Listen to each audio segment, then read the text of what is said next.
In recent weeks, the Supreme Court has been awfully busy. Now, most of the media attention has been dealt with that 5-4 split in terms of corporate and union and other influences on elections. There have been long-standing laws that kept corporate money out of the election process. Well, when you combine that with another issue, whether or not people who sign petitions or otherwise contribute money to the various political causes, in this case, the anti-gay causes in Washington and to a certain extent in California, whether or not those people should have their names protected from supposed harassment. I find these two concepts to be an interesting combination. For you see, if the corporate money is allowed to enter into election processes, then they would actually have to be open about it, saying, hey, I contributed X number of billions of dollars to get this joker elected, or to get this joker thrown out of office, or whatever.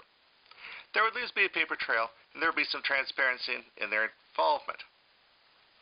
As it stands now, corporations cannot, or at least up until recently, the corporations could not contribute money directly to a campaign. No, instead, they would set up front organizations and shadow organizations to funnel money. Or, even worse so, they would hire armies of lobbyists.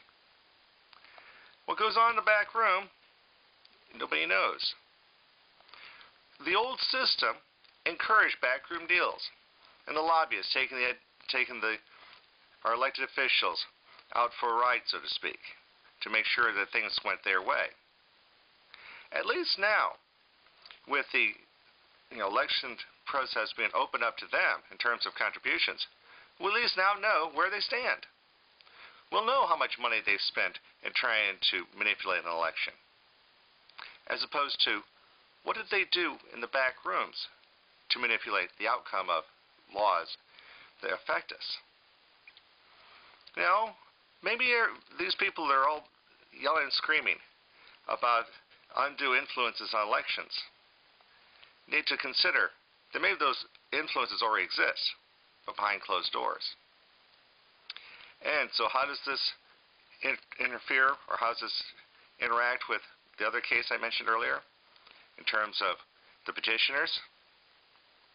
They wanted to secure for themselves the same secrecy that the corporations had had up until now to manipulate the political process.